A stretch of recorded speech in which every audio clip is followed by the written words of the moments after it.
All right. Well, good afternoon. It's good to be with you all now after the class, and still letting a few people in who are on the money. That's a good thing, on time. I wanted to start with one thing. First of all, Seth told me that while I was teaching, somebody sent in a super chat, so thank you very much. The question that I'll start with is that question, and I could understand why someone would say, hey, are you Jewish? Are you Jewish by faith? And the answer is no. I'm not Jewish, but I tell people I'm biblical. And so what a lot of people will, they're just kind of curious, what's your faith? And in short, my faith has been a journey, remains to be a journey. I am on a journey of faith. As Abraham, as it puts it in Genesis chapter 12, walk for yourself. And that's what I've been doing for my entire life. So I don't claim to be Christian. I don't claim to be Jewish. I'm connected with both of those faiths in some ways, but primarily it's through this book, through the Bible, that I'm connected. So again, hopefully that answers the question in brief. If you have any follow-ups, feel free to message me, and I'll be happy to talk with you about that. So again, it's good to be with you today. We've got a lot that we can cover. I think that there are just like with any subject, any biblical subject, we do have differences between what the biblical texts say and what people practice for that particular festival or that day. So I assume that we're going to have some questions around Yom Kippur, questions, comments about the practice of and the observance of Yom Kippur, or Yom HaKippurim, as the Bible puts it. And what are some of those things that strike you? What do you think about? I was going to ask a question. Have any of you ever heard that the name of God was only pronounced one day a year, and that it was pronounced by the high priest on Yom Kippur, and he goes into the Holy of Holies, and it's the only place that the name is uttered, and there's a rope around his foot so that if he messes up, like he says Yahuwah instead of, the proper pronunciation or something, he's pulled out. And I said that because I know that there are these different translations or pronunciations of the name. But how many of you have heard that? I think most of us have heard that. Where does that idea come from? Is it in the Bible in any place? And so if it is, show it to me. If it's not, where do we get this? Is it found in the Talmud? Is it in the Midrash? Is it in the Mishnah? I mean, where are we supposed to look for this? So that's one of the ideas that I have. And there are a lot of different ideas. So I'm going to be looking for a couple of things. Hands raised. If you have a question, comment, you want to contribute to the conversation, feel free to do that. And but I'm also going to be monitoring, to the best of my ability, the questions and comments that come in on the chat within the Zoom and within our YouTube. So I see Damon has his hand raised. Damon, how are you? Good to see you. Shabbat Shalom. Hey, Shabbat Shalom. So you raised some really interesting points about the word for afflict. Okay. So I like how you went and showed how in Egypt the Israelites were afflicted.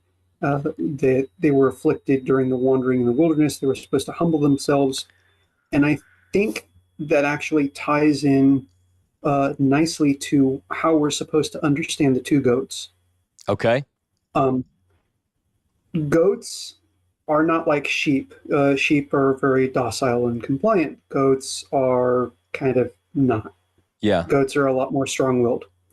So I think the idea there was that the Israelites were very strong-willed, and they tended to be rebellious.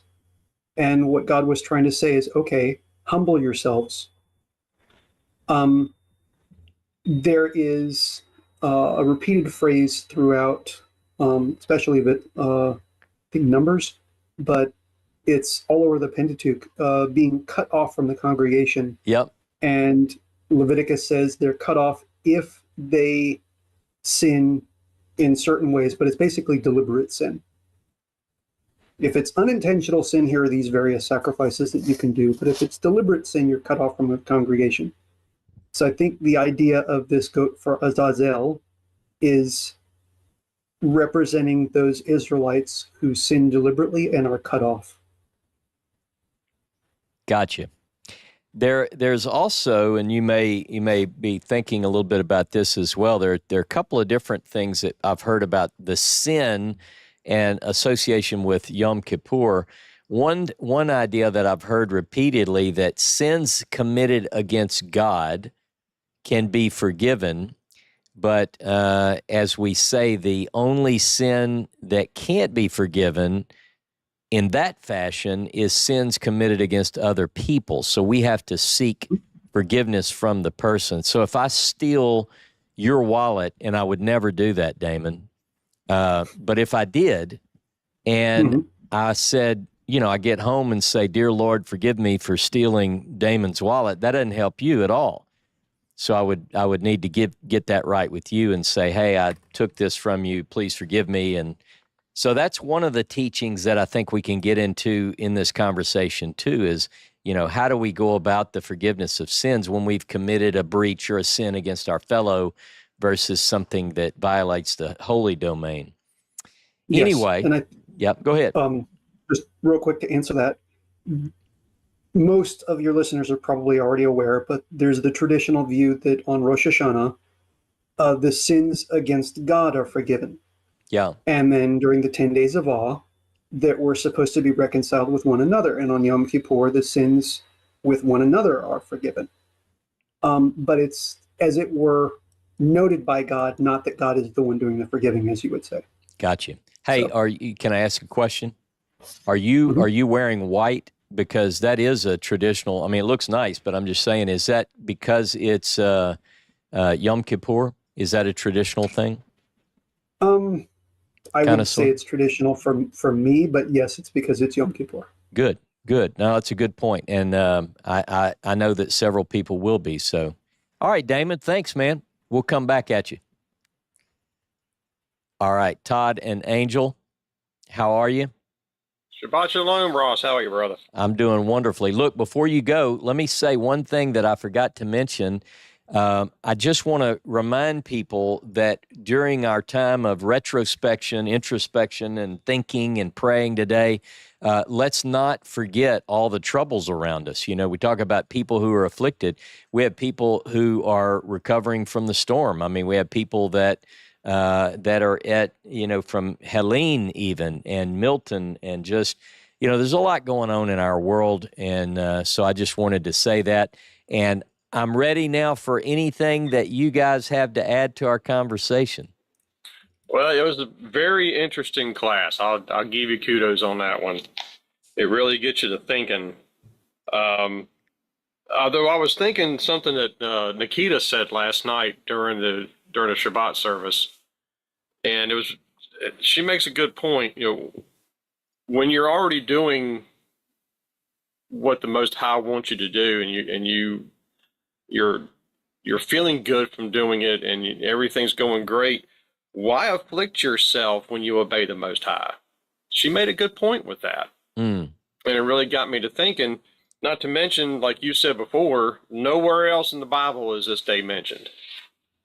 And of course, they got to, stick sacrifices in there with it too, which again makes me, puts the question mark up there. Yeah. And it's also interesting too, where like you were showing today on the chart, which was very colorful, by the way. It is colorful. Thank you. How can it be forever throughout your generations when there's no temple, priests, or sacrifices? Yeah. It doesn't quite make sense. Mm-hmm.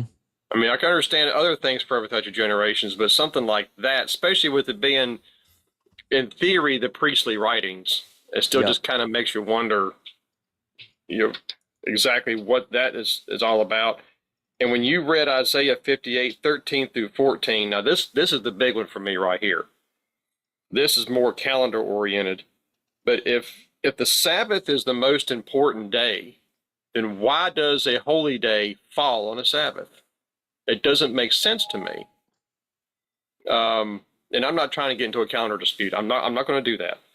But with our calendar, we're based off of the spring equinox, and it's interesting. It's also, I think, it's what Enoch inspired as well. But it's fascinating to me that as far as on the days of the week, that the festivals and feasts fall on them every single year, the same days of the week. Now, I'm not saying as far as the date. I'm talking about the day of the week. I got you. And it's fascinating, and to me it just really makes me question. Okay, so who's correct as far as the timing? Because if you think about it, on a Sabbath, that's a holy day of rest. But on a high holy day, you can cook, but you can't cook on a Sabbath. Yeah. So when they land on top of each other, which one's right? Can you cook or can you not cook? Which, me personally, I think the Sabbath overrules it. But I don't know. It's just one of those things that. Well, anytime we get into discussions on sacred festivals and holidays or holy days and time and schedules and calendars, it opens up all sorts of questions. And one of the main ones that I wanted to bring up today, because I think a lot of people don't really, this group is pretty well informed. I think I know most of you.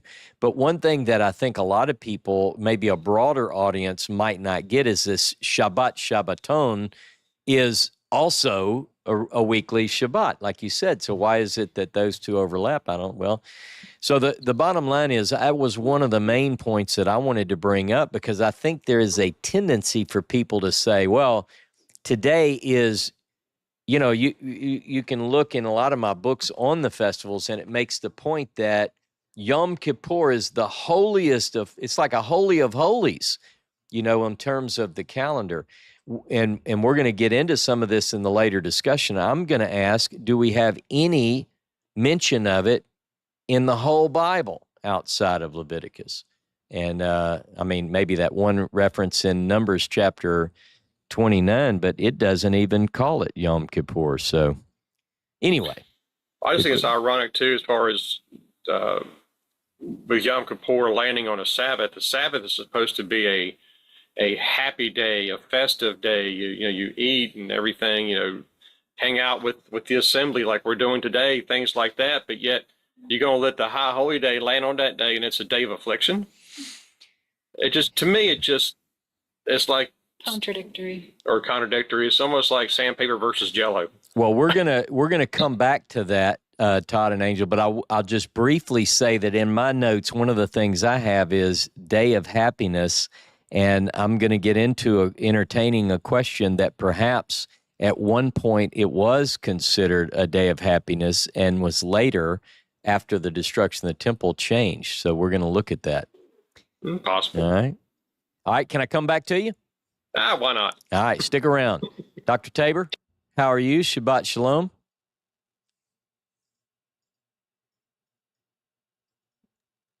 Okay, I think I'm muted. You're good. You have to unmute me, but I got think you did. Yeah. Okay. Just because we're so unruly here. You got to. You never know. So, actually, I was going to talk some about that, but I'll let you bring that up. You and I discussed it during the week, as we often do. So what I was going to comment on is the ways that various traditions feed into this. I actually like the chart. The colors are okay with me. They are a little bright. Seth could pick some more earth shades and make it really cool. Yeah. But if you start with this, which would be the bare minimum, it's what you covered. Throw in Isaiah 58. Yeah. You've got kind of a framework. And then if you take things chronologically, you would probably go to the book of Hebrews in the Second Temple period and Josephus, even though Josephus doesn't write the Antiquities until the 90s. still, it's within the first century. Right. And if you want to read what he says, it's interesting. It's fairly minimal. It's in Antiquities, and it depends on what, the old way of Right. referencing Antiquities has now been superseded. But in the old way, you would have three numbers. You would say the book number, the chapter number, and then the verse, so to speak. Right. So it's Antiquities 10, basically paragraph 3. And it's very minimal. I won't read it, but you can look it up. If you have a modern version of Antiquities, not probably many of you might have this Whiston edition that was done. Basically, he was a successor to Sir Isaac Newton. He actually was a mathematician, but he translated Josephus. It's an amazing figure in that period. It's pretty minimal, and it very much just kind of repeats Leviticus 16. It's sort of like, this is what we do. Yeah. So all of the things that, then if you go to the book of Hebrews, of course, that's what most Christians would refer to almost without reading Leviticus 16. They would read the book of Hebrews in the New Testament. We're not sure who wrote it. It's traditionally attributed to Paul, but scholars generally don't think Paul wrote it. People come up with all kinds of possibilities. But that interpretation is the one that we find most often out in Christian culture, understandably, and making the point mainly that when Jesus dies, he becomes that sacrificial goat. Yeah. But as you noted very clearly in the text, the sacrificial goat is not the one that carries away the sins. That's Azazel, or to Azazel. It's actually the goat sent le Azazel. So it's the Azazel goat. But Azazel is something else. And then people come up with all kinds of interpretations, like it stands for Satan, or it stands for this or that. And then you can go to the Talmud, and there's a lot.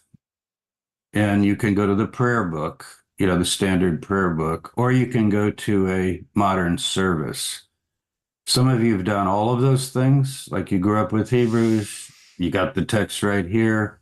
Maybe you haven't studied the Talmud, many of you have.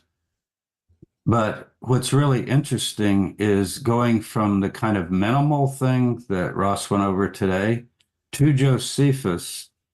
It stays pretty tight in terms of being fairly intact. But when you get past the temple's destruction, just what Ross alluded to, or mentioned actually, once you go past 70, see, Josephus is pre-70, Hebrews is making a Christian theological interpretation based on Jesus. What is it really? And that's why we're, if you just go by those texts, you can read the text, you can look at it. Here it is. Okay, what is it? But once you get into Talmudic tradition and modern Judaism, I've been to several Yom Kippur services over the years, both Orthodox and conservative. Conservative is pretty long. All of them are pretty long, but they're pretty thorough. And as Betty knows well, since she converted Orthodox and went to Rabbi Steinberg's synagogue in San Antonio, there's so much there that's put on top of these simple passages about the gates of heaven, about the different sounds of the shofar, the gate closing, rituals of naming your sins and so forth that is done, that is built up over the years. Now that would be going all the way to our day. Then if you go to the Talmud, you've got things like you mentioned about the red thread turning white, and the Azazel goat being pushed off a cliff, and all kinds of other discussions. So it's one of those things, maybe more than almost anything I can think of in the Hebrew Bible. Passover somewhat, but a lot of Passover, even as it's observed by Jews today, more, Orthodox, we say Orthodox, observant, I prefer the word, Yeah. Jews who try to be fully observant with oral tradition, even that's a closer thing to the text. Whereas what's done today has almost nothing to do with this text. Wouldn't you say, other than marking the day and the fasting, Right. seems to Yeah. be kind of it. And so there's a great accretion that's been added to it. Not only the Christian accretion, which is pretty huge. So I remember years ago attending Worldwide Church of God services. I'm sure Josh remembers this, and many of you that did. And there, of course, you're doing the Christian interpretation. Mr. Armstrong, was a Christian of his own definition. And so I remember it very well going to those services. It was very solemn, and it was a time of repenting and being thankful that your sins were forgiven by the blood of Christ and so forth, just right out of Hebrews. And almost invariably, the book of Hebrews would be the text that you would go to. So I'm just thinking about these different ways that it begins to branch out. And even though Hebrews seems to be written before the destruction of the temple, in its complete form, the scholars, you leave it to the scholars, they're going to do this, see it as having not just a single text at one time. If you get a good commentary on Hebrews, like the Anchor Bible, it does seem to reflect that the temple's still standing because it talks about what's ready to pass away. Mm-hmm. And it does use the present tense about what the priests do and so forth. But the way it was then picked up and used, it becomes the foundation of most Christian theology of the atonement. And then you get this interesting word created, atonement, which is just kind of a crazy word. And how many of you growing up heard this? I heard it in the Church of Christ. It means at one month. Mm-hmm. Yep. No, it doesn't. It doesn't mean at one month at all. What a crazy word. It's almost as crazy as church and all the other theological words, Holy Spirit, all of these theological words that throw us off. But covering is kind of an interesting idea because I think that verb, Ross, is used once for even covering excrement. I think that's the verb. Do you remember? I'm pretty sure. I'm pretty I sure it think has it to is. be. So Yeah. obviously, In if you're Deuteronomy. covering excrement, digging a pit and atoning for your excrement, no, it's nothing to do with that. You're covering it. Yeah. So you cover something means that it's, cover my sins. Psalm 51 would be cover a prayer of covering, right? Blot out my transgressions.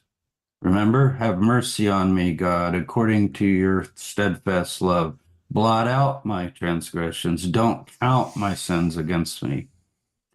So I'm really glad you brought that out. Obviously, I knew you would, but we probably just need to drop this atonement thing because it's throwing everything off. And then it feeds into all this other stuff. Yeah. That it's the day of atonement. And whether for Christians, it was that one day in April of 30, that's the day of atonement, finalized forever, or it's repeated year by year on the Jewish calendar. So I had one quick comment on Todd's observation. And again, Todd, without getting into the calendar stuff, as you probably know, the so-called Essene calendar or Jubilees calendar does assign all the festival dates to certain days of the week, and that never changes. And so every date of the year, like the first day of the first month, the first day of the seventh month, the 15th of the seventh, whatever, always the same day of the week.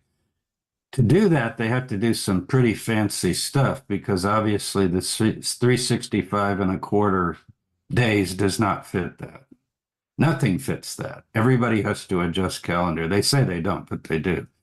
So they have to add 4 days. They divide the year into 4 seasons, add 4 days. I saw someone in the chat saying that they follow that. I don't know if that person's here in this group, but there are groups that follow a reconstructed so-called Jubilees or Essene calendar, which is more of a solar calendar.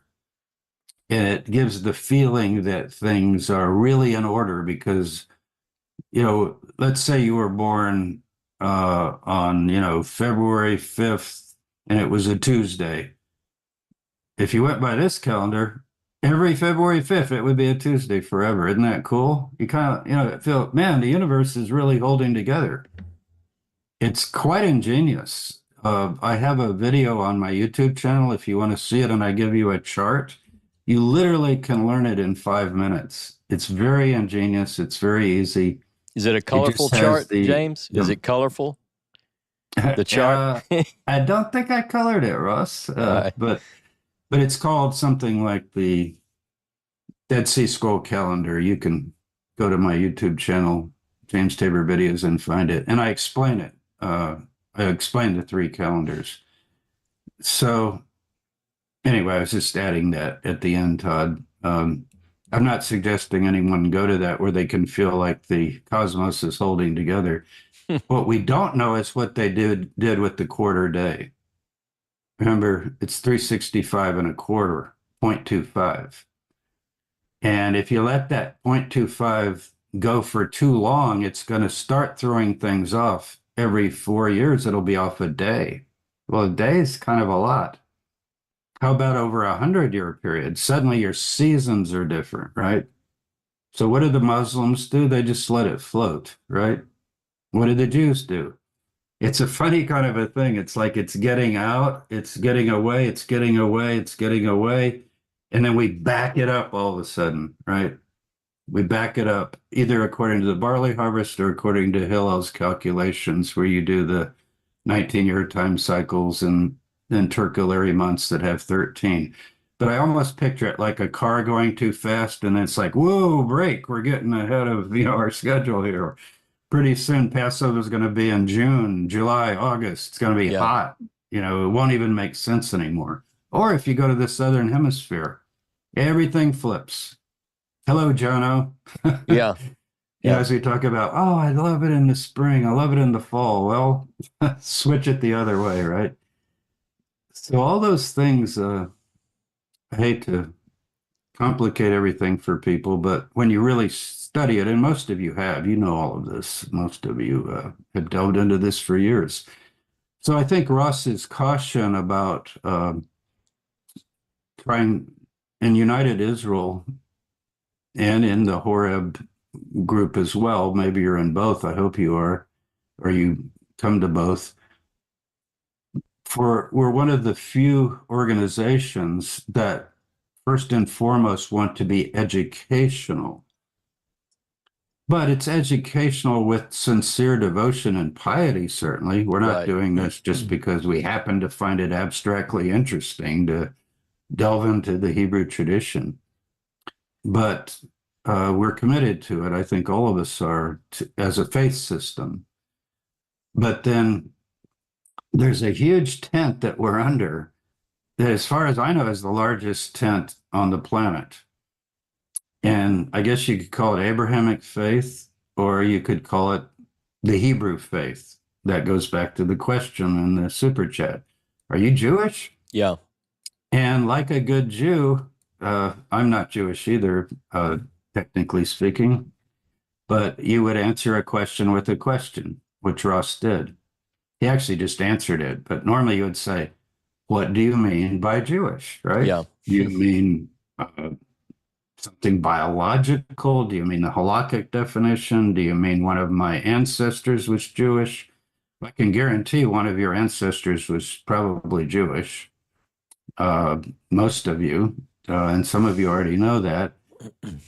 But each movement and group has different definitions. So this particular gathering, the reason I've stayed with it now for 35 years since I met David Horowitz, is because of that big tent. That there's the general orientation to the Creator God, the faith of Abraham, the revelation of the Torah and the prophets and the writings, and a kinship with the Jewish people, whether you're Jewish or not. And the rest is Hillel commentary. Remember what he said? Love God, love your neighbors yourself, the rest is commentary. So for us, the rest is commentary. And I think that's why we like it. And we like hanging out with people that have had long journeys. Boy, have we had long journeys. I Yes, mentioned to indeed. several of us this week in a text. There's a book by Abraham Carmel. He started out a Catholic priest, then he became B'nai Noach, then he became Reformed Jewish, good transition. Finally ended up Orthodox. And he called his book So Strange My Paths. I'm going to write that over this Zoom meeting. So strange our paths, right? I mean, think of all the trails we've been down collectively. My goodness, you Yep. couldn't even compile it all. But there's a drive, a sincerity, a questing heart, and a goodness there that draws us together. And we really do love each other. We truly do. And Ross is I'll start crying. Ross is one of the gentlest, kindest people I know on the planet. And to have him go away, Ross, you don't need to hear this. No, he is. And if you come to our meetings, I guess we're not having one Sukkot. It's a little late unless we all want to plan it this weekend. But Yeah. I think we probably will next year. But if you come to the April meeting and hang out with us, I hope you will.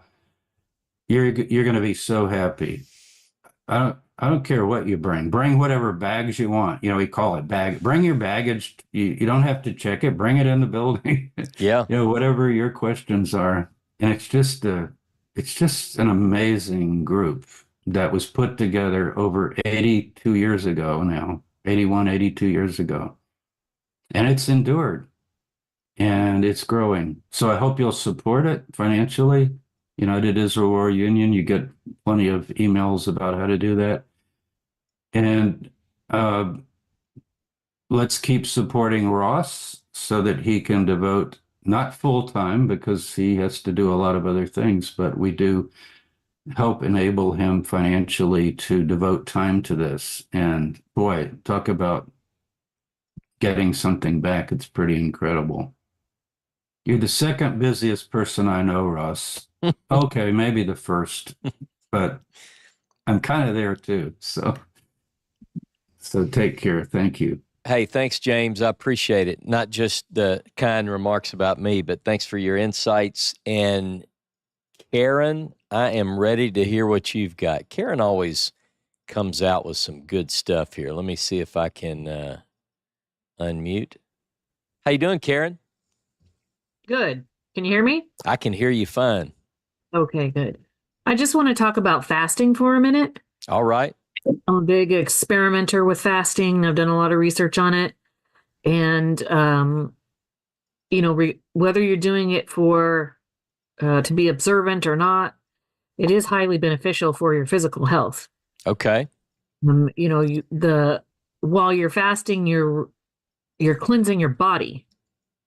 And if you are also, doing a more like Shabbat type fasting where you're not participating in commerce and other things like that, it's more self-reflection. You're not distracting yourself with food and retail therapy, and although you're forcing yourself to look inward. I like that. And it's scientifically proven to be very beneficial. Afflicting your body is very beneficial, even if it's a sauna, even if it's an ice bath. These are things you would consider afflicting your body, but all of these things are good for your body. And whether a big universal collective fast is any better than one person's individual fast, I have no idea. But I look at it like keeping the Sabbath. If everyone kept the Sabbath and we refrained from commerce one day a week and everyone got a rest, I think that we would have a much more balanced society. Yeah. So, I would encourage everyone to look into fasting. I do it at least once a month just for health reasons. Right. When you're fasting, I always try not to put other people's ideas into my head and just have my own thoughts. So I'm like, no watching TV. Yeah. So things like that. you let me ask something on this, because I know you're a deep studier. So when you define, Karen, fasting, you're saying you're not only refraining from, say, food consumption or whatever, but you're also just kind of shutting down the world around you in whatever way you feel like you need to reduce. Is that right? You're saying you may not watch TV, or you may not. Yeah. Okay. I love Isaiah and and saying this is the fast I want for you, but I would definitely not go feed the hungry on an empty stomach. Yeah. Maybe do that after my fast, Yeah. and some self-reflection, and I've broken my fast, then go deal with other people, but you don't want to be around other people really when you're fasting. Seth and I were talking last night, and this idea. We were both up at the building as usual, and we're working on our various things, and the conversation came up that if let's say I had a big pizza, and some of you might say, "Oh, don't start talking about food. I'm hungry," but just stick with and here it is, and it's just got everything you like, and you decide, no, I'm not going to do that, and then the idea becomes, how is that? First of all, does that get God's attention? Is that helping anyone? Well, it might help me because I need to push away from a plate. But what if I took that pizza? This is the idea, almost in a very elementary way that you get in Isaiah 58. And I know that there's someone who is poor down the street. And I went and knocked on the door and I said, "Hey, Jones family, look, I got this for you. Would you like this?" And this piping hot So then that may be more of what, because here's the image I have, especially in the world that we live in. When we say, I'm going to go without the luxuries of my life for a day, that's not really a big deal. But if I somehow devoted this time, like you said, to then giving someone who has nothing, how many people go to bed hungry every day?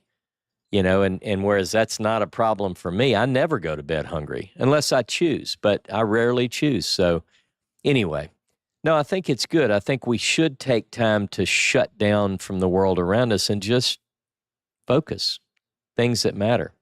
I'm going to say one more thing. I know Yeah. when you said, does God notice us more when we fast? And I have a completely different opinion on that. Okay. So, I don't believe it's a matter of God noticing us. I think God is always sending out that message, and the problem's not him, it's us. Are we not hearing it because our mind is not clear? Are we not seeing what we're supposed to see because we're clouded with so many other things? It's that vibration, or if you want to call it, if you want to be woo-woo, it's always going out, but are your antennas up? I tell you, go ahead. No, I'm learning from you when you say stuff like that. God tells everyone, like Abraham, lek lekah, says it to everyone, but only if you are listening. And I think that the afflicting your soul and fasting puts you in a position of listening. It says, I'm listening. It's not necessarily that he's noticing you more. It's just that, okay, I'm listening. Good stuff. Good stuff. What else, Karen? That I've done the dry fasting on Yom Kippur and all those different. Now, dry fasting, is that, I've heard a few people use that. I've never heard that, but I assume it means you might partake of liquids. You might drink water or coffee or whatever. What is dry fast? Nothing. Huh? Nothing. No water, no food, no nothing. Okay. All right. Liquid would be just water. But a dry fast means you're not putting anything in your mouth at all. You're not even brushing. I mean, they'll go that far. Yeah. But yeah, dry fast is nothing. All right. I'm learning. Go feed the poor while I'm dry fasting. Sorry. Okay. Poor. Yeah. Just don't talk. Don't get real close to them if you're not brushing your teeth. My experience, when I have afflicted my body and restricted for maybe a longer period of time to clean my mind, I do hear things that I wouldn't necessarily hear before. I do see things I wouldn't necessarily see. And that's in my experience. Maybe that's not the experience everyone else has, But I do find fasting from food or at least changing something, and especially shutting out everybody else's ideas. Like, I don't want to be polluted by everyone else's imagination. I want to have my own thoughts. Good stuff. It's helped me see what I need to see and hear what I need to hear. I appreciate those comments. Good stuff, Karen. Look, I did notice, before I cut you off, Karen, is that it for right now? Yeah. Okay. Good deal. Good comments. I know I'm not keeping up as well as I should on the questions and comments, but I did see a comment in the chat on YouTube, and this is Living Water Changes Lives. I happen to know this person, but they go by that on YouTube, so I'll leave them in that unrecognized form. But anyway, it says... let me see what I was looking for.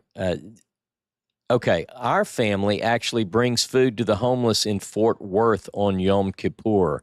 And then later, this person says, it has made the fast incredibly precious and opens our eyes to those who are always hungry. This is the point that I was making. And not to say that everyone should be doing this, but this is one way, I think, to take that biblical idea. And especially when you incorporate this thought that we see in Isaiah 58 so strongly, and to say, okay, here's a way that I can really, I think, make a difference in the lives of other people. And how many times does it say, you don't mistreat someone, treat someone the right way, because you know what it's like to be mistreated. I mean, I think I remember Richard Elliott Friedman did a class on this and said there are some 30 some odd times in the Bible that comes out, don't do this to others because, and it's worded differently, but that's probably about right. So anyway, good stuff. Good stuff. There's a song by Willie Nelson's son. I'm not a big music person at all. And it's got one bad word in it. So for those who have hearing that you cannot listen to one bad word, but the song is quite beautiful. And I don't remember who sent it to me, but it's go out and I think it's called Build a Garden, and turn off the news and build a garden, and it's this idea, the same idea. It's like shut everything else down and do something that benefits, you and others. So anyway, I know people are going to go out and find that song and say, I can't believe Ross said that. I like the song. Anyway, Charles Sutton. I'm going to click unmute. How are you, my brother? Hey, I'm good, Ross. How are y'all today? I'm doing great, man. I looked into this this ana, afflict your being. This ana has a lot of meaning. It's used quite a bit, and one of them is that you're not supposed to ana your neighbor's wife. One of David's sons ana'd one of his sisters. Yeah. And so ana means more than just afflict or go hungry. Ana is more like a setting of authority. So if you afflict your being, you're submitting to someone else's authority. Like if you'll understand this one, Ross, if I call attention and I lock your heels and ramrod straight your back and put your head straight forward and you don't look left, right, up, or down, you have submitted to the vocal authority of attention. That's right. So I see ana being a very a much deeper word than just torture yourself. That's true. That's a great point. It could also be tied into this idea of humiliate, as Joshua puts it, in the cases where someone sexually approaches someone, like the cases that you mentioned. It's humiliate. Or even subjugate. So this idea of in the military, you are placed under. You are immediately, sometimes with a single command, you subject yourself. In Islam, this idea of to humble oneself, to submit, is a big deal. And I don't know the Arabic words, but I would bet that it's of this same idea, that you place yourself under the authority of God, or so forth and so on. So yeah, good points. I didn't mean to cut you off. Well, No, just once a year, formally get yourself back under the covering. Yeah. On the day of covering. Sorry, I couldn't resist. That's right. No, good stuff. Hey, thank you, Charles. I appreciate you. And now let me, let's see, Patty. I'm going to unmute. Hey, Patty.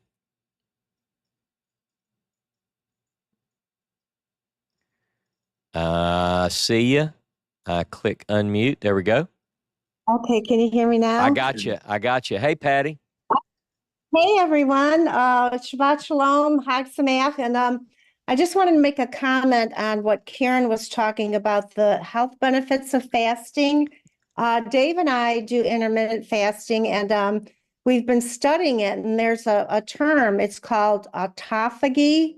And I'll type it in the chat because it might be hard to get a grip on the spelling of that. Yeah. But this is a medical term, and it's a process by which, when you're fasting, your body actually removes weak and dead cells before it removes anything else. So I just thought it was a health thing that people might want to look into, that is being talked about a lot in the medical community. And that's all. No, that's great, Patty. And look, one thing that I'd like for people to think about as a group, here we are, Horeb, and, we've got members of United Israel, people who know me and others through other outreach efforts, YouTube, so forth. We have on our Discord a discussion, and we also have a United Israel, a new and revamped United Israel Facebook group. Wherever you decide to post this kind of stuff, Patty, I encourage people to post it, because it doesn't have to be just, Bible verses.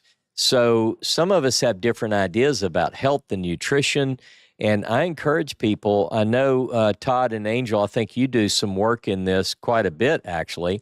So feel free to share some of your findings, some of your research, and some of your studies in that regard, because I'm always looking for, I've never been the kind, and I don't advise for people to get on some kind of, what do we call, some kind of fad diet. That's not what we should be looking for. We should be looking for what is it that we can implement into our life, lifestyle changes. What are the values brought about by these different, like Patty says that she and Dave have been doing this intermittent fasting. Karen said the same. Let's talk about those kind of things. Look, our community could benefit from that. We are living, breathing people, and it could certainly help. So, great. Well, thank you for listening, and I'll find a good article, and I will definitely put it up on Discord. Thanks, everyone. Good deal. Thanks, Patty. I appreciate it. Hey, good discussion last night, too. You probably felt like I just took notes and went live this morning and copied everything you said. That's some good stuff. All right, Betty. How are you, Betty? Am I unmuted already? You are unmuted already. I'm ready to hear from you. All right. Well, thank you. Shabbat Shalom and meaningful, happy Yom Kippurim to everybody. I listened in last night too and made a couple of comments that very good. And today was as well. To me, the whole crux of it is Isaiah 58. But I had read something last night, and for some of you who are on, just bear with me if you don't mind. And those of you who haven't, maybe this will benefit you. It did me. This is from Rabbi Ariel Zadok, and it said, on this Yom Kippur, Do not turn to God and just ask for forgiveness. Rather, turn to God and proclaim your commitment to become the best version of you that you're able to become. God does not need your remorse over the past. Instead, God wants you to become better now, in the present, and certainly in the future. On this Yom Kippur, make a difference, make real change. May the coming year be a blessed one for you being your best. And to me, that's what it takes for all of us to do. All of the beating of the chest and the all cat, and the services that I attended for years. I don't want to put down anyone, but I think our focus needs to be on being better. Yeah. And looking at this day as maybe a kind of a reset button. Of course, we can use a reset button every morning when we wake up. Sure. But there are certain set days when most of the Jews in the world and other people who follow some of the teachings in the Torah use that reset button for today. And I think it's a good idea to be in solidarity with them and with each other. I mean, think what the world would be if we would all be the best version of ourselves, how God created us to be. We would be reaching out to other people. Yeah. Anyway, that's really all. Just have a lot on my heart today. So. Good points. No, absolutely. I think, like you said, you can't go wrong on Isaiah 58. I mean, that is the absolute, that's the main point of all of this. So thank you for your comments, Betty. I appreciate it.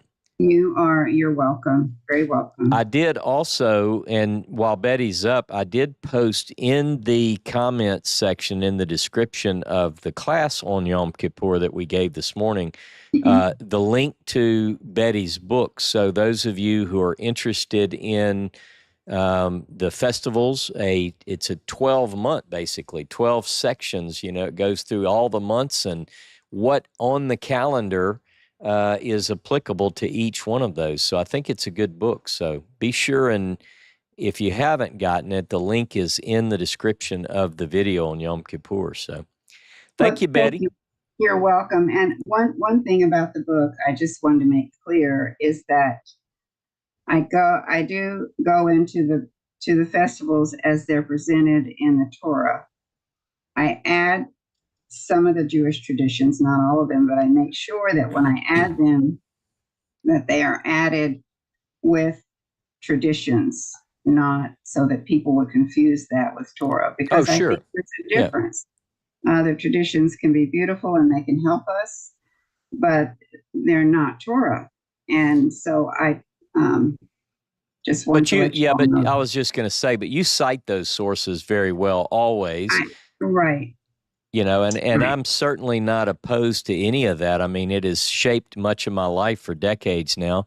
And I think there's so much beauty within the teachings of Judaism that, it's good to bring those things out. But I always make a distinction. Hey, this is, biblical text. This is what sages might say and so forth. But either way, so good stuff. No, I appreciate it. That's very important. Thank you so much, Ross. I appreciate you. And all of you. Thank you.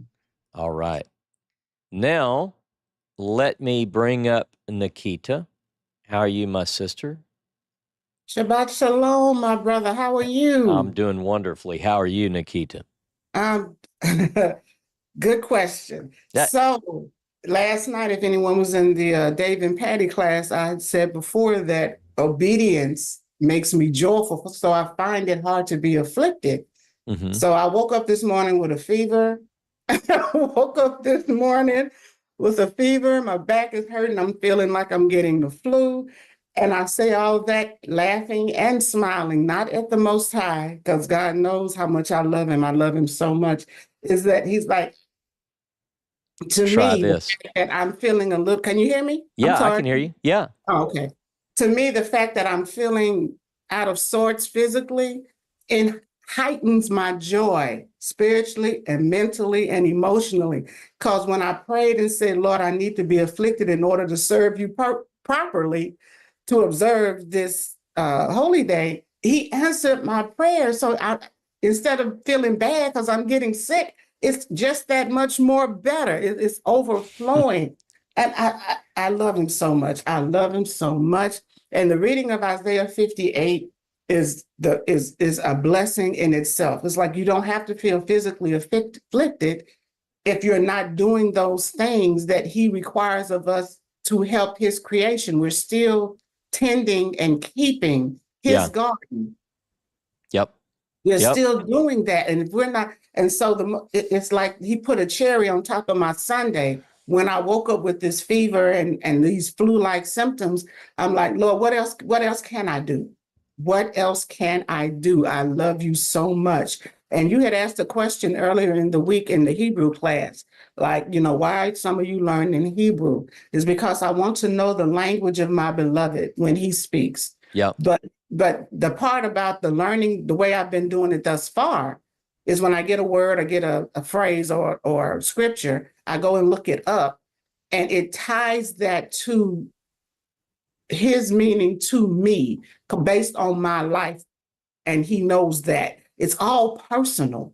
Any relationship with the Most High for me is completely personal. So, no, I am sick. I feel, my eyes are red. I don't know if you can probably even hear it in my voice. It's just that I'm so happy right now. I am so happy right now. So if this happiness takes me on to my last breath and y'all never hear from me again, no, I was really excited.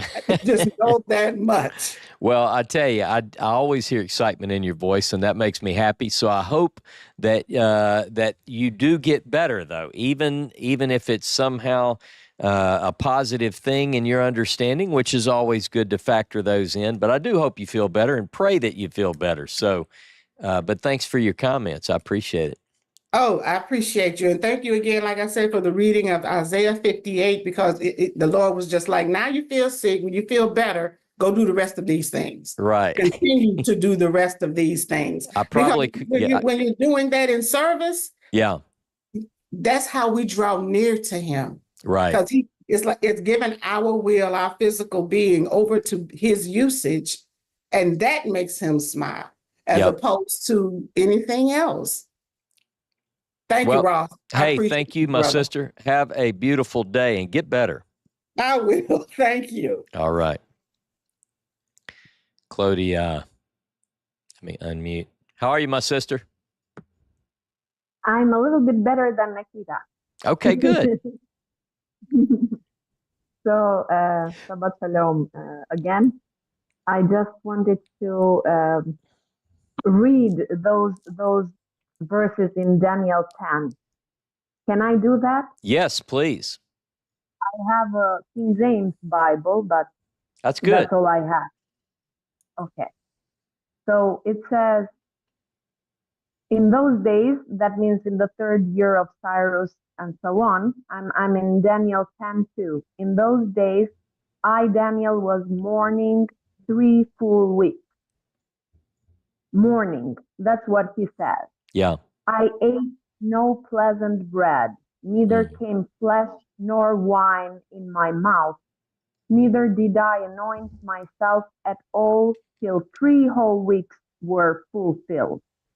And in the 24th day of the 1st month, as I was by the side of the great river, which is Hidakel, then I lifted up mine eyes and looked, and behold, a certain man clothed in linen, whose loins were girded, and with fine gold of Uphaz.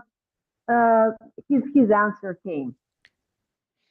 I mean, I really like what Karen and I relate to what Karen says. Sometimes, or maybe God is always talking to us. God is always trying to tell us and to lead us the way. But sometimes we are distracted. We are distracted with a whole lot of things of our lives. And sometimes we are distracted even by little things like what are we going to eat for lunch and what are we going to have for dinner and so on. Yeah. So sometimes having no distractions at all make us open the channels to communicate with God. As I woke up today, I opened my Facebook and I saw, I'm a friend, I don't know if you know the TV series Friends. Yes. I like them a lot. Yeah. And I always see whatever sarcasm they have in their pages, in their social media. And I was like, now, how can I be doing this during this fasting day for me and think that this is okay? Because sometimes we get the fix out of whatever thing and we do not think for the most high and we do not think for the most important things in life. So I think that's what's important. And I really wanted to remind how even Moses, when he first heard of God, he saw the bush, the burning bush.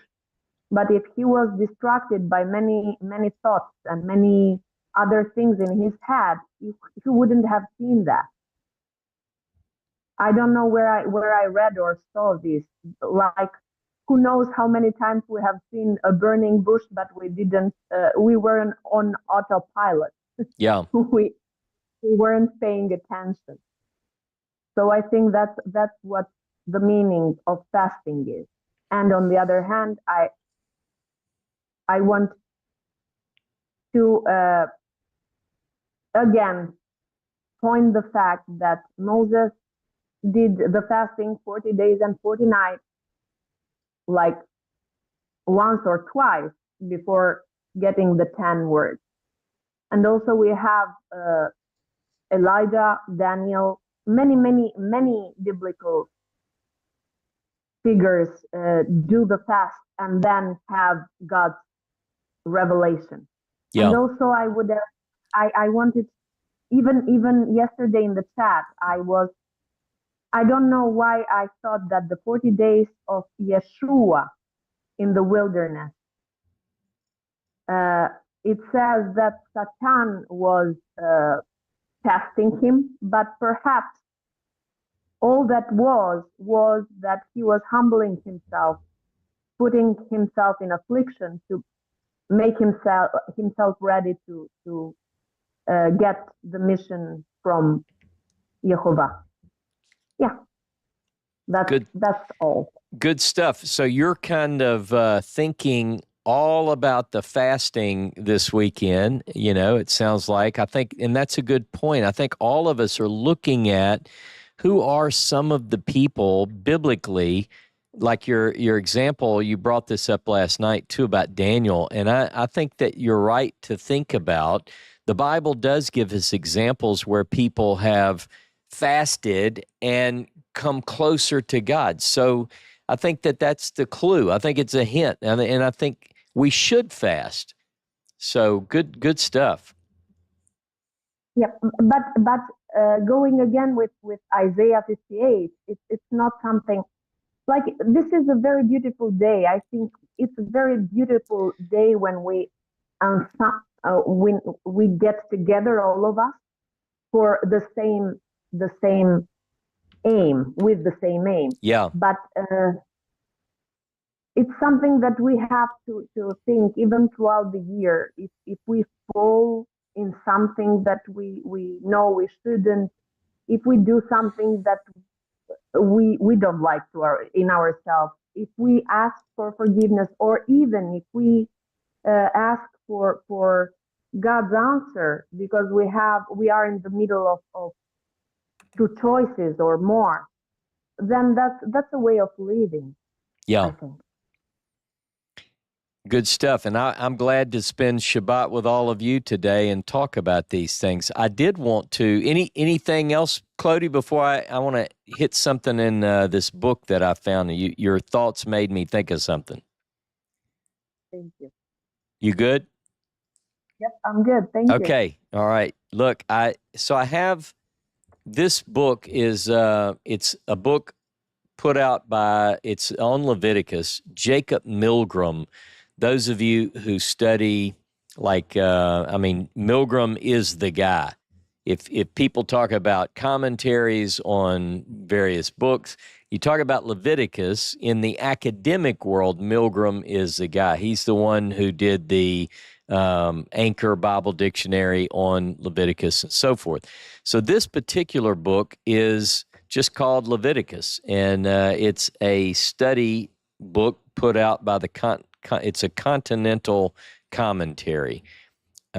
Anyway, it was given to me. I would not have bought this because my field usually, I had enough on Leviticus, to be honest with you, but Rabbi Smolkin, a friend of mine, gave me this book. So I read the relevant sections this week to prepare for the class, and I wanted to relate something from this book that I think is interesting. And so this is what it says. Rabbi Simeon Gamliel said, there were no happier days for Israel than the 15th of Av and the day of purgation. Now, purgation is the term because Yom Kippur or Yom HaKippurim is considered not a day of atonement necessarily. If you look at it, it's to purge. So purgation, all right? For on them, in other words, on the 15th of Av and the day of purgation, the daughters of Jerusalem went forth to dance in the vineyards. And what did they say? Young man, lift up your eyes and see what you would choose for yourself. Set not your eyes on beauty, but set your eyes on family. Now it says the image of maidens dancing in the vineyards recalls when Shalonite maidens dancing in the vineyards on the annual feast of Yod-Heh-Vav-Heh were snatched as brides by the surviving Benjaminites in Judges 21. He goes on to take this a little bit further, and what he says is that, in fact, let me read one more little bit, and then, Damon, I see your hands up. 1 second. Thus we can assume, continues Milgram, that on the 10th day of Tishri, the culmination of Israel's ancient New Year festival, the people rejoiced that the new year was successfully launched and that the high priest had emerged safely from his purgations in the innermost shrine.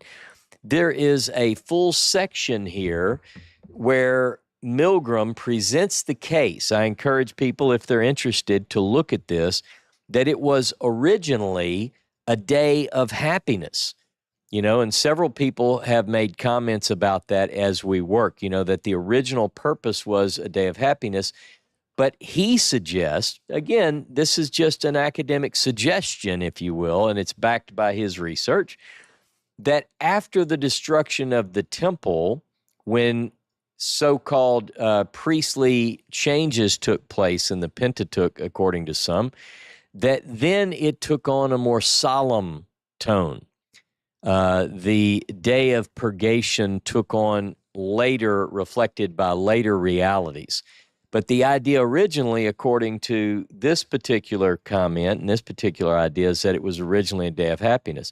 Now, one thing I'm going to suggest, and then we'll come back to it. In fact, I'll go ahead and let Damon go, and then I'm going to come back to this idea of these festivals and their infrequent appearance throughout the biblical text and what that might mean. But before we do that, Damon, I think I got you unmuted. Go ahead, Yes. brother. So Clody mentioned something interesting, and she mentioned about Yeshua's fasting, although I didn't directly want to connect with that. But it brought to mind something else that Yeshua quoted, and that was Isaiah 61, which is actually related to the Sabbath Jubilee years. So just briefly, let me read that.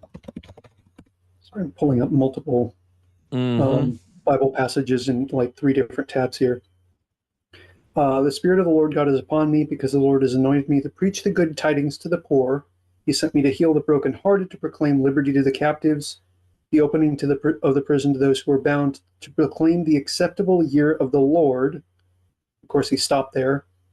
But the idea is that, going back to Isaiah 58, dealing your bread to the hungry, etc., that this is that time, but it's specifically focused on the year of Jubilee, which is the acceptable year of the Lord.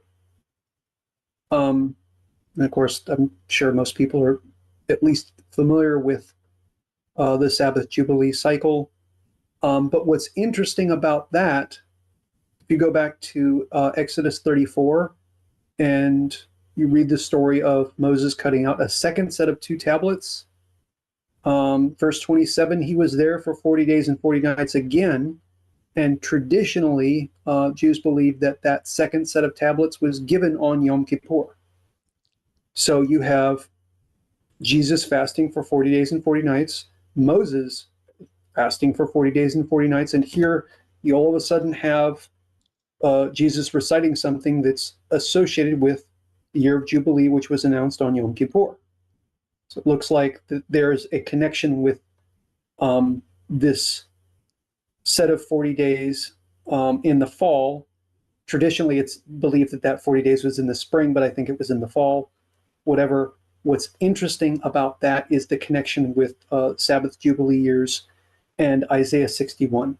So I just wanted to bring it out. 58 through 61 looks like it is all connected with the Day of Atonement. A unit you're suggesting from 58 to 61. Yes. Okay. Yes. All right. All right. I appreciate your comments as always. And I'm going to look, one thing that just for my friends who are listening and following along today who are Christian or oriented towards the New Testament, one thing that years ago I was in a major study on the triennial cycle of readings. I did a lot of research on that, mainly people like Rabbi Jacob Mann and some of those who were kind of pioneers in that.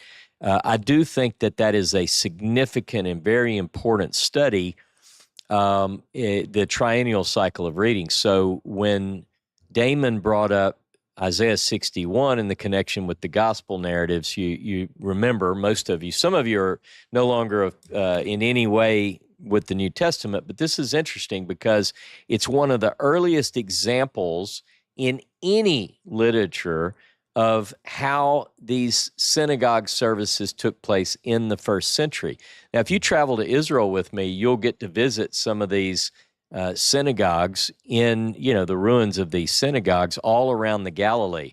And there are like 7 synagogues that have been discovered in the land of Israel from the first century. Now, so in Luke chapter 4, where Jesus, Yeshua, it says that it is handed to him a scroll of Isaiah, and he reads verses 1 and 2. And a lot of people question, well, why did he only read there? What about verse 3, verse 4, and so forth? Well, what we now know, at least according to this triennial cycle of reading, is that there were very specific readings, not only in the Pentateuch. In the Pentateuch, they read roughly 21 verses on every Shabbat as the reading of the week. And the cycle of readings, by the way, I have the triennial cycle, a chart, if you want it. It's many pages long. It's on my academia page, and I might pull it up in a minute when someone else is talking and post the link. But on my academia page, there's a chart of the triennial readings. The reason I'm making this long, roundabout answer is this. If you look at Isaiah 61, 1 and 2, that is a proposed prophet reading from the Second Temple period, late Second Temple period. And it's assigned to the book of Deuteronomy. Now, the reason this is important is close to this period where Jesus of Nazareth goes in Luke 4 to the synagogue and he reads Isaiah 61, he's been in the wilderness, right? So in the wilderness, he argues with the adversary and quotes several times from a book of the Pentateuch. You know what book he's quoting from is Deuteronomy. Not only is he quoting from Deuteronomy, but he's quoting from a specific part of Deuteronomy that would have been covered in roughly a 40-day period. So there's quite a bit on this. Eileen Gilding is one of the scholars. I don't think you can get her book anymore, but you could look, and it's about the Gospel of John and the liturgical reading cycle. She does not make that point specifically, but I made the point when I was doing the research on this subject.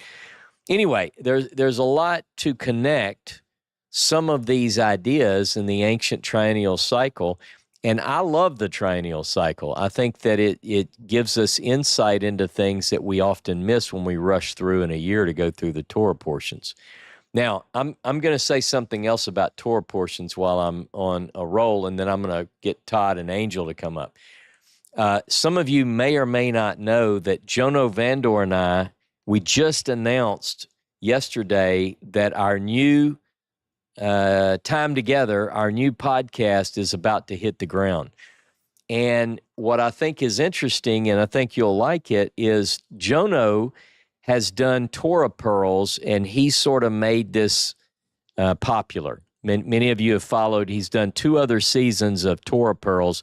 The first season he did with Keith Johnson and Nehemiah Gordon. And the 3 of them had this fun interaction where they went through the Torah portions. Every week, it was audio, it wasn't video, but they would start with Bereshit, and they would just talk about it, read sections of the text, and have a discussion, and that went wonderful. And to this day, Nehemiah Gordon, friend of mine, still sends out in his newsletter, he advertises, here was the Torah portion on Torah Pearls. The next season was Jason's Spiritual Babies in Ireland and Rabbi Tovia Singer. And they did a season of Torah Pearls. And as you might imagine, that was the first one with Nehemiah and Keith was sort of more Karaite oriented. The second season was more rabbinical. And so Jono and I are going to do a new season, season 3 of the Torah Pearls. The introduction kicks off next Thursday night. Now, you're not going to want to miss any of these. And let me tell you why, because it's going to be me and Jono, but there's another guest, and the guest is named Ezra. Ezra is an AI, and so it's going to be fun. We're going to bring in some of the modern world into our discussion. Now, here's what's cool about it. Jono's the one that threw the idea at me, and I thought, oh, man, I don't know. He said, do you think Seth could do it? And I said, well, Seth can do a lot of stuff. He said, what I envision is that we'll talk and we'll ask questions, and then we throw a question to the AI, and then the AI answers it, and then we discuss it. And I'm thinking, man. So I asked Seth, can you do that? And he said, yeah, we can do that. So we did it. We've already done the first one. Again, that's this coming Thursday night, 7 p.m. Central. If you're not signed up for the newsletter, you really need to sign up for it. RossKNichols.com. And if you go there, you can sign up for the newsletter. Make sure you don't miss any of the links. 7 p.m. Central this coming Thursday night. So I can't wait. It's going to get fun. And we have some other announcements that we're going to be sharing your way about those Torah Pearls. And remember, beginning October 25th, that weekend, is when the new Torah season, the new cycle of annual readings kicks off. So you got to be ready for that. And what better way to do the Torah cycle readings than working through them with Jono and Ross and Ezra, the AI model? All right, let me get Todd and Angel up. Hey, guys. Hey. Want to kind of add a little more to what Claudia was talking about too, as far as with Daniel and his fast, which is called the Daniel fast, and basically all it was is as it's written was it pulse and water, and what that is vegetables and water. Okay. Basically, what he was telling them was, you go ahead and eat what you eat. We'll eat what we're supposed to be eating, and then in 10 days we'll see what happens. Gotcha. He went vegan, basically. Well, he didn't go vegan. No, he was already vegan. But still, I just thought it was interesting that that's what that fast is. Yeah. Now, have you, in your research, do you guys, what do you do? Do you mind? Can you tell me a little bit about what you do with the health? And why do I think you do something with health? Yeah. Well, she's got a website for it too. Maybe that's what it is. Maybe that's where I saw it. Okay. Well, that and her channel too. She's got a channel as well. Okay. But basically, we're a whole food plant-based. We don't have any chemicals in our food. Everything's made from scratch. Yeah, everything is made from scratch. We're dead set on reading labels on everything. And basically, if you can't pronounce it, don't eat it. There you go. Unfortunately, most of the condiments that we use, your ketchups, your mustards, and things like that, majority of all that we make ourselves. We eat no fat, no oils, no nothing like that. Salt, almost none. Oh man, see now that's the hardest for me. Well, it is a lifestyle change. It's not a diet. It's a lifestyle change. Sodas, water is all I usually ever drink. Yeah. Maybe decaffeinated or organic coffee, but other than that, I just drink water. Never thought I'd ever do that. Yeah. But I tell you, I mean, well, both of us, but me especially, I was starting to develop the aging symptoms that everybody gets. Yeah. And after doing this for a period of time, it's all gone. Good. And we just had to do our life insurance. You lost 70 pounds. Yeah, I lost 70 pounds. I've lost 90. Yeah, wow. Close to 90. And it's just a lifestyle change. You just have to. Now, we didn't do this literally overnight. Yeah. But as far as stop eating the meat, we definitely did that overnight. Yeah. And I tell you what, after the first week, my body went through DTs, and I felt like I had the flu for like a couple of days. And I told her, I said, if that's what meat does to me, I don't want nothing else to do with it. Yeah. And we were eating the grass-fed, as everybody claims, and everything. But if we're supposed to be eating that, then explain Genesis 1:29. Yeah. And because the animals are supposed to be eating it too. Our cats are, except for the tuna we put in there, they're all vegan, and they love it. So here, let me throw this one thing out. The one thing, there are three things that people come to fist fights over in the biblical world. The calendar will make you fight people. The pronunciation of God's name, and diet. Don't you tell me what to eat, So Right. I know that there are different people on here that have different views of diet. But let me just say that I am interested in some of what you're working on, and I would really appreciate within the Horeb group if you could post some of those things. Angel, post some of your website, whatever. Because look, here's the thing about, like in this group here, I have friends that are fundamentalist Christian. I have friends that are Orthodox Jews. I have friends that believe this. I have friends that believe that. I have different views on just about everything. And I like it like that. So the only thing that I tell people is we just shouldn't be so dogmatic. Like, I'm not going to tell people you have to do it this way. But what I would like, if you don't mind, whenever you feel like it in the next several days or today even, begin to share some of those things, because all of us want to be, I think all of us want to be healthy. I told somebody the other day, I'd like to be in much better shape and look better than I do, but I don't really want to work for it. And I just said that as a joke, but that's kind of the way people feel. A lot of times people say, well, I'd really like to learn Hebrew. Well, are you willing to put the time in? No, I just, they want to go to bed and wake up and just be able to read it and speak it. And same thing with losing 20, 30, 40 pounds. I'd like to lose some weight, but am I really interested in working for it? Kind of, sort of. But really though, lifestyle changes and things like that, this is perfect for our discussions. We've got the living water changes lives. I'm interested in everything that we can learn about what can make us healthier. There is a connection, I think, between our physical being and everything about our spiritual walk.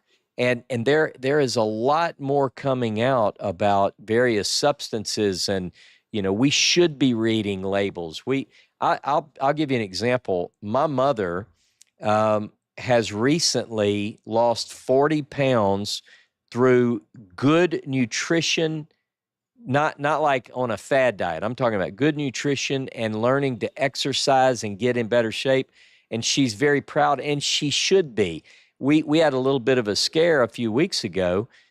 We had to go to the doctor, but the whole thing was they took her off of every medicine she was on. The medicine was messing her up because she had lost so much weight that her body no longer. So anyway, some might say, well, I came here because I wanted to learn the Bible. Well, this is part of living a wholesome life. I think it's important. So anyway, I bring that up because I think Angel, maybe I saw something, the YouTube channel might have been it. So post that, I think it could benefit a lot of people. And if I haven't subscribed yet, I'll subscribe right away. So, one of the things we found that was interesting is these sicknesses that wasn't even around 100 years ago are rampant now, and it all traces back to food.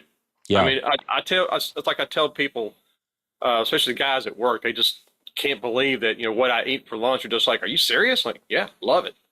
But like I tell them, is if you think what you're doing is not hurting you, then why not just take a shot glass of water every time you fill your tank up? Put that shot glass of water in there every time you fill your tank up in your car. See what happens over time. Yeah. And that's the exact same thing that we're doing to our bodies. Is some people wake up to it, some don't wake up to it. Some are resilient of it. I got some friends of mine who are like, man, you're screwed. I ain't eating the way you're eating. Yeah. It's like, well, here's and I always bring this up to them. Exactly. I always bring this up to them. So well, Mom kept eating her processed food. She did eat like we ate for about the first 6 months. She moved in. 8 months when she moved in with us, and actually did not need her walker almost half the time. Yeah. And then one day she just says, I'm eating the way I want to eat, and so she started eating her processed foods, her soft drinks, and just dwindled away over time, not taking care of herself. And I always tell people, it's like, look, when I'm her age, when I'm 88 or 87, 88 years old, I still want to hop in the truck, load my John boat up and go fishing. Yeah. I don't want to sit around, oh, woe is me, I'm so sick. I don't want to be like that. Yeah. Well, and I think he didn't design us to be like that. Yeah. Yeah, that's right. And I think that if we can look at ways, healthy ways. Now, look, a lot of people would say, again, I have friends that are vegetarian. I have friends that are vegan. I have friends that they basically only eat meat. And each of those people, for their own reason, will defend their particular view and say that everyone else is wrong. What I don't want to get into is that.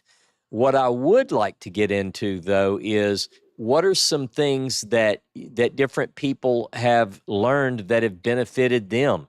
I've read a lot of books on thinking about lifestyle and diet, and one of the books was Eat Right According to Your Type, where some research suggests that some have said, look, I tried vegetarian and I stayed sick and weakly, and then I started eating, turkey straight off the bird, I didn't even remove the feathers, and I felt better.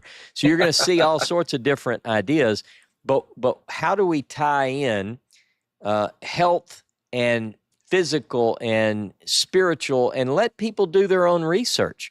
And then the other thing I see, some of the chat that's going on in the YouTube is also important.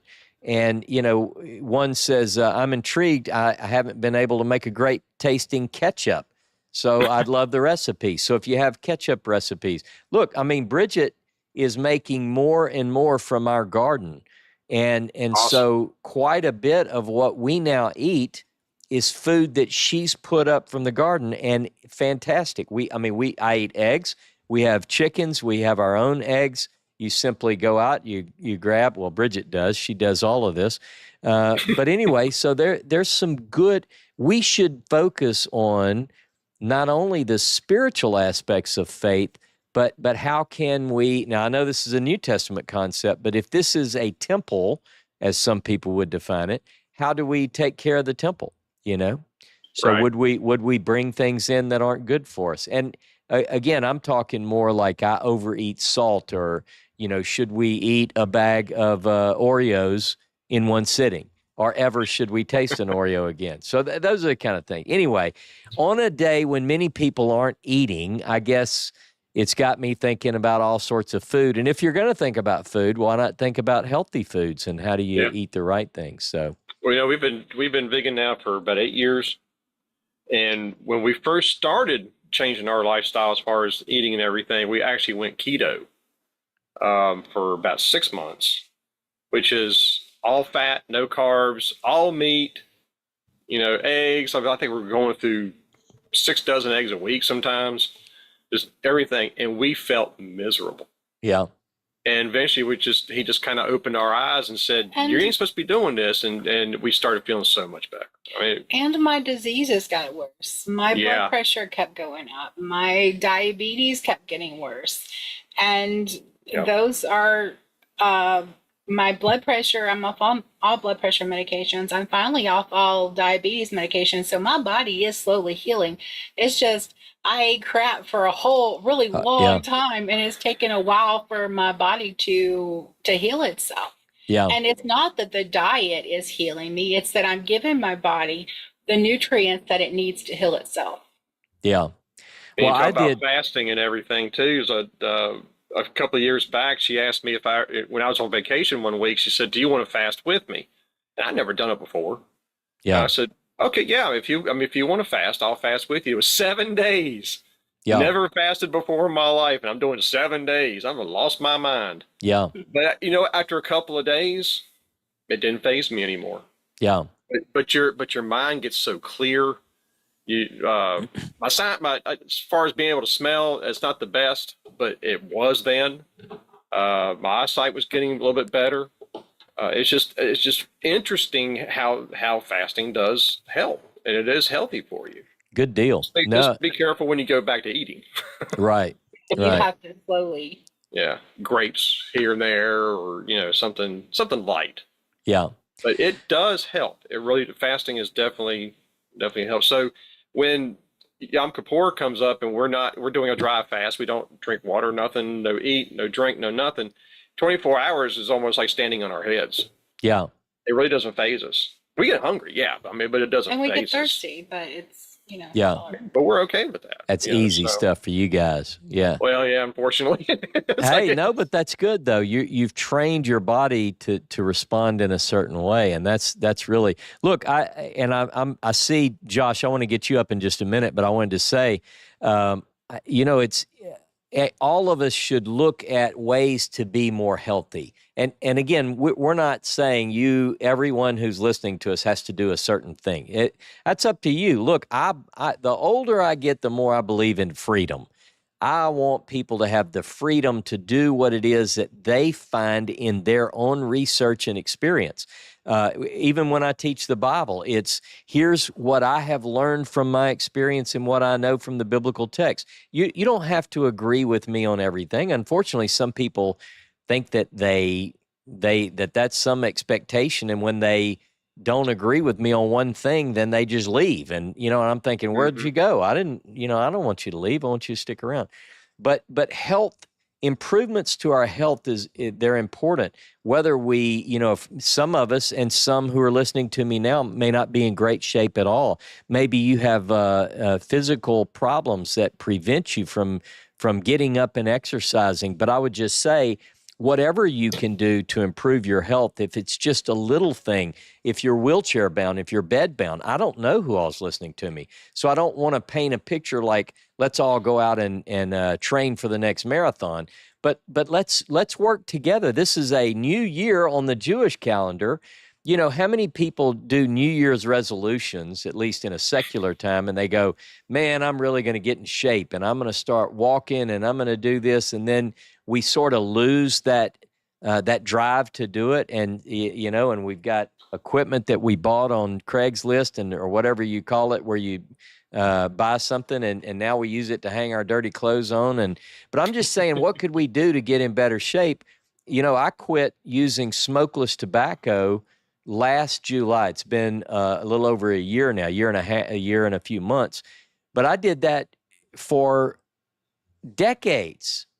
Yeah. And I knew it wasn't a good habit. I knew it wasn't healthy for me. And I had people all the time would tell me, you need to stop. I never didn't want to stop because I enjoyed the drug and I kept it up, and I had no desire. I thought, well, you tried doing what I do for 18 hours a day without some kind of stimulant and see what you do. But I'm alive, and I feel better for it. So anyway, all of that just to say thank you for what you do, and I'd be interested in seeing what some people could say. You know, there's a lot of talk this cycle, the political world. You know, one of the things that, and I'm not getting political, God knows I'll start another fight, but just to say, there are a lot of people talking about make America healthy again. But let's think about what can we do to become healthy, our healthiest, best. Okay. That'd be a cool hat you could sell on Horeb, you know, my hat. Somebody's already selling it. So, but anyway, yeah. Anyway, so thanks for your comments. Post some things up about health and fitness, and not I'm not just talking to Todd and Angel, but I'm talking to everyone. Let's have some discussion without fighting about it, and say, what could we do? What are some things we ought to watch for in terms of our health, and think about that from a spiritual perspective too. Well, you know, one more thing before we get out of here, I'll just leave you with a lighter note. You know, you talk about the New Year's resolutions and everything. That kind of reminds me of the person who goes to the gym first of the year, buys a membership. A couple of months goes by, and nothing's been working for them. So they decide to go to the gym, find out what's going on. Yeah, that's right. That's right. That's all. Uh-huh. Oh, I know it. All right. Good deal. Thank you very much for your comments. Post some good stuff up, and let me get Josh up here. Josh, good to see you, my brother. I'm glad you have weathered the storm so far. Thank you. There you are. How's everybody doing? Good, good. How about you? Back to normal now. Got the yard cleaned up, cut up the tree. We had a tree fall in the backyard. I'm trying to help the neighbors. The tornado that we had come through a couple of blocks from the house turned out to be an F3. Man. I've actually got some video on it. It was pretty gnarly. So anyway, no casualties in our community, which we're all very grateful for, but there's a lot of cleanup. Yeah. You know, mercifully, the state had the foresight to post some Florida Power and Light trucks out here the day before the storm hit. So those guys had to come into the community several times over that 48-hour period to clear trees, get limbs off of power lines, and string things back up, replace transformers. So it's all done. I want to make a quick note about the health discussion. I'm going to do a plug here. I'm going to post the link in the chat. If you're struggling with your health, there is a clinic called Ways to Well in Texas, and they'll do blood work. They don't take insurance. It will cost you, but they are affordable and they can help you. And you know, we're talking about vegetarianism and the difference between that and carnivore diet. Different things are going to work for different people. If you can't tolerate meat, then you need to learn everything that you can about vegetarianism, like Todd and Angel were talking about. In my family, carnivore works for us. The less carbohydrates we eat, the healthier we are. But it's also important to remember, when I think about the biblical perspective, the green plants are medicine for us. Just like there are clean animals that are food for us, there are those green, and we have to have medicine. You can't live without onions, and there's a whole set of herbs that you're not going to survive very long if you don't get the minerals and the vitamins from your basic set of herbs. Everything from parsley, oregano, cilantro, culantro. There's a whole set of them. You need turmeric. You need cinnamon. You don't have to have huge amounts of these things, but you have to have them in your annual diet, or you're just not gonna make it. So, blood work. If you're struggling, also remember, modern doctors are not going to be able to help you as much as doctors could 20, 30 years ago. Why do I say that? Because they're not learning it in school. Modern day medical schools are teaching how to push big pharma drugs. It's not their fault.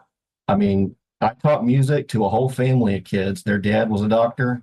Those 4 kids all went to medical school. They're doctors. They're good people. They're not learning the same things that doctors were learning 30 years ago. And here's an interesting point. Medical knowledge is increasing at an exponential rate on a daily basis. And it's been doing that for decades. Today, our medical knowledge doubles every 30 days. And I read that statistic 6 months ago. So the question is, who's learning this information? The real question is who can keep up with that much information? I don't think doctors today are even able to do that. It's not well codified. It's certainly not well organized.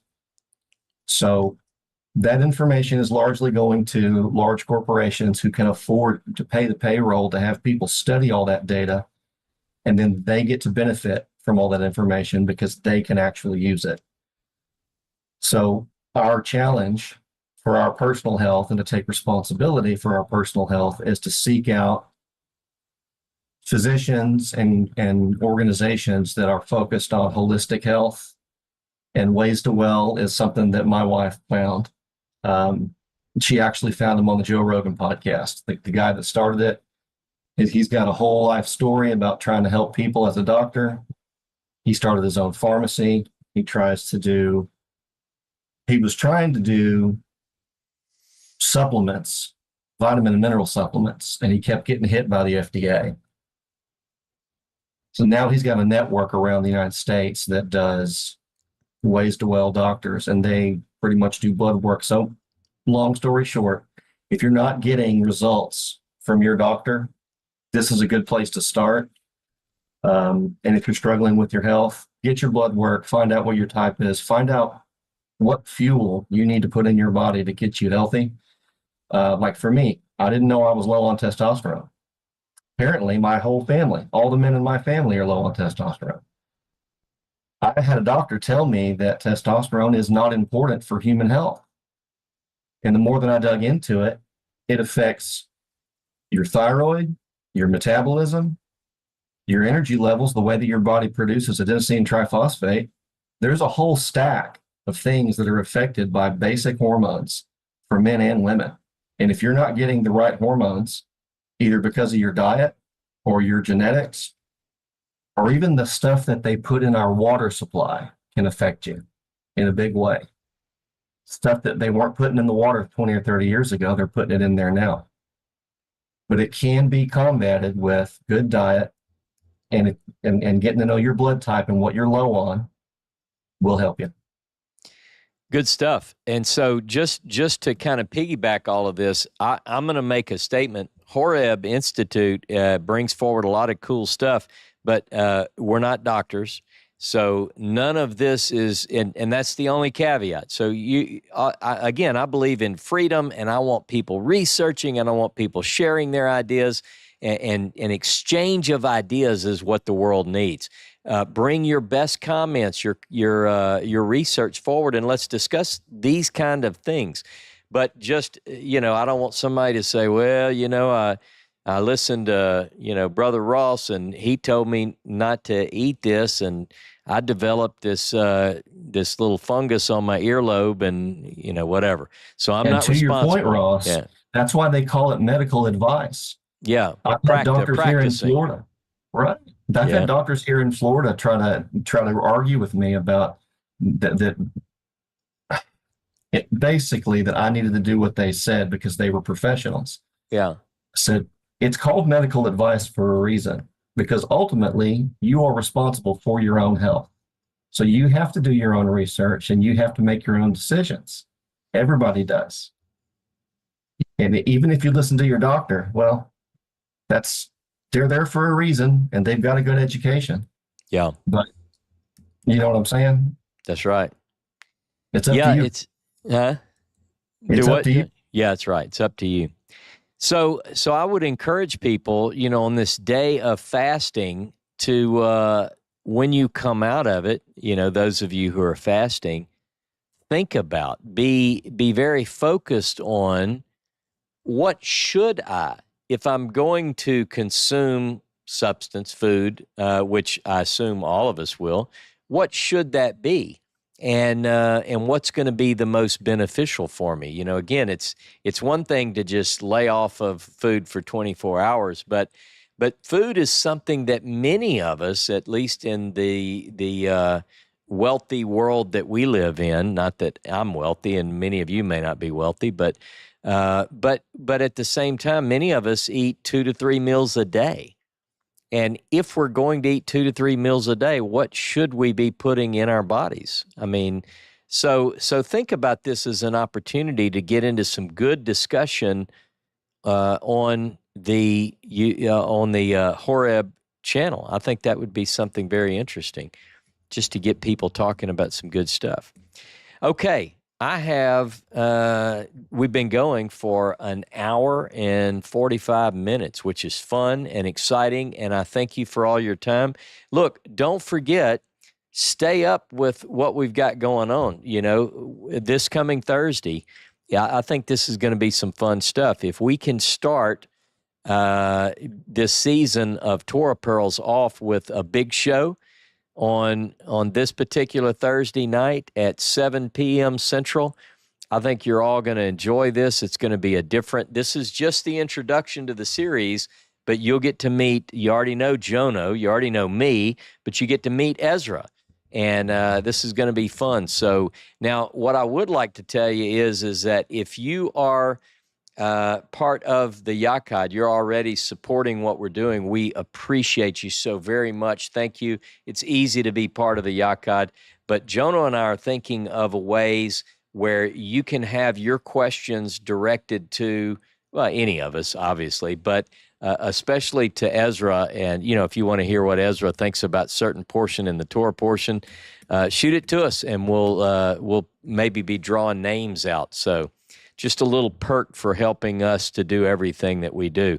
Thank you for your time. They always tell you on Yom Kippur, I hope that you have an easy fast. I don't know if that's a good thing to wish someone. Maybe we need to have kind of a rough fast and be able to think more about what we ought to be thinking of.